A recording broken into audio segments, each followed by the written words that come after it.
Hi guys, this video is going to show you how to add images to your website.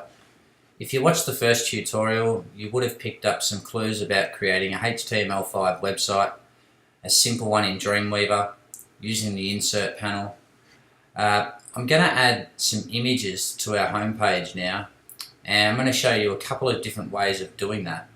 If I wanted to add an image to my aside or my sidebar, I would place my cursor at the end of the last paragraph, hit enter, and from here I can start typing in the image tag. Now I can add images in two ways. One is I can save the image in an images folder in the root folder, in my root directory, or I can insert an image via a URL. So first I'll do it via URL, and I'll just get the URL of the image first.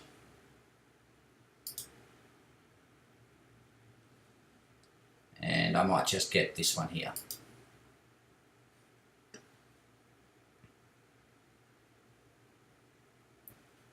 Actually, I like this one better. Okay. Now, when I view the image on its own, I can always get the URL from up here. Okay. Or sometimes in other browsers you can right click and copy image URL, things like that. That's an SVG image. I might actually go for something else. Okay, so this is a PNG image. As you see, when I right click on it, I can copy the image address, or I can get the image address from up here. Okay. Now, back in Dreamweaver, I'm going to finish off writing the image source. Now, in Dreamweaver, when we you should take advantage of code hinting. When I type IM for image, you can see that I've got two options down here, and I can double click image, and that helps me learn coding as I'm typing it. For adding images, we need image source. Okay, image source. And from here I could browse if I've saved the image locally, but in my case I haven't. I've got a URL, so I can just paste it in. Okay, I just need to close this off. We'll add some alt tags and things like that in a minute. Let's have a look. See if our image comes through. There it is. Okay, so it's obviously way too big, but we'll fix that.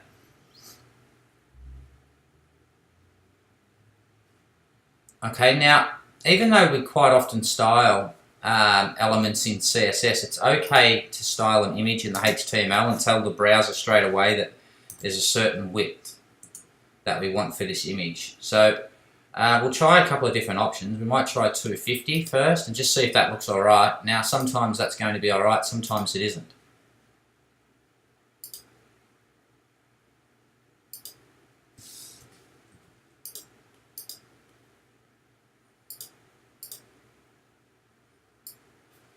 Try that again.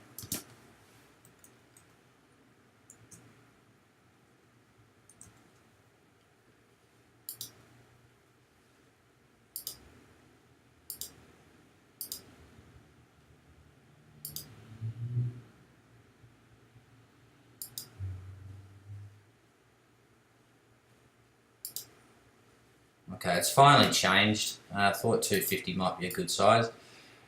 But if we're in a larger window, that could cause us problems. So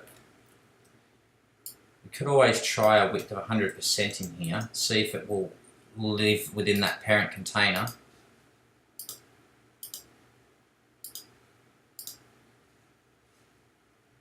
Okay, and that's forcing it to live within its parent container at 100%. Okay, so 100% is quite often a good option. It's a bit quicker and a bit better than resizing the image deliberately in Photoshop. It also means no matter what size this displays as, because we're using a percentage width for this container. So this container can be any size and the image will fit neatly within it. Okay. Now I noticed on design before there's a small error somewhere. What's going on up here? Let's just have a look at this. Okay, let's get rid of... Somehow I've accidentally put in some tags that don't need to be there. Okay, that's better. Okay, so that's one way to add an image. Now you should always add a descriptive alt tag, and we'll learn more about alt tags in the course later on. But just briefly, an alt tag is a description that tells Google, first of all, what your image is about, which helps with SEO. But secondly, if your image doesn't show, people can still get a description, and people who use screen readers, it's good for accessibility because they get a description of the image. So I'm just going to put something like HTML badge. Okay. Okay, so there's one instance of that image. I'm going to put in the same image again. This time I'm going to save it to an images folder. Save image as. Obviously we need to be wary of copyright when doing this. So if you're going to be really publishing websites, it's a good idea to make sure you're using images that you're allowed to be using. Now I'm going to find the root folder and I'm going to save it in there. And so I'm in the root folder now, but I haven't got an images folder yet. So it's essential that we always have an images folder.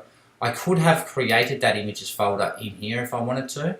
So I can add new folders using this files panel.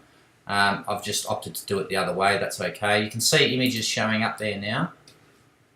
And I'm going to add an image that way. So I'm going to let code hinting help me again. Image, SR. And if it's already highlighted the option I want, I can just hit enter and move on. And if I hit enter again, because browse is highlighted, I can now browse for my image. So I'm going to pull the same one in.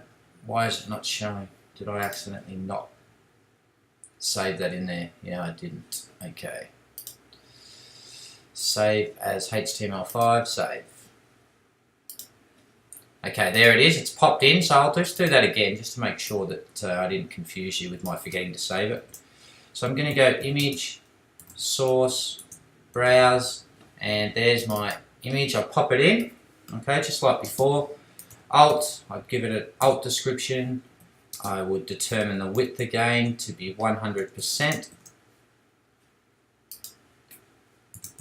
Okay, there's lots of different ways to do this. Either of these two are good options.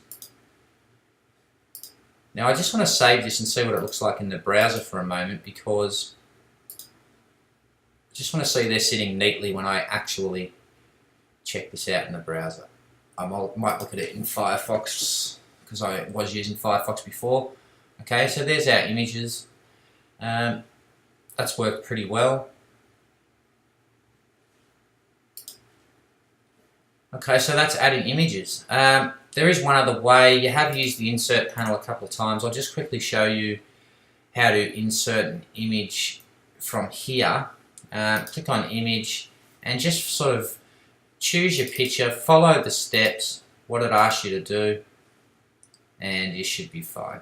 Okay, so there it is again. This time it's big, but we know how to fix that. Okay, so yeah, that's inserting images in Dreamweaver.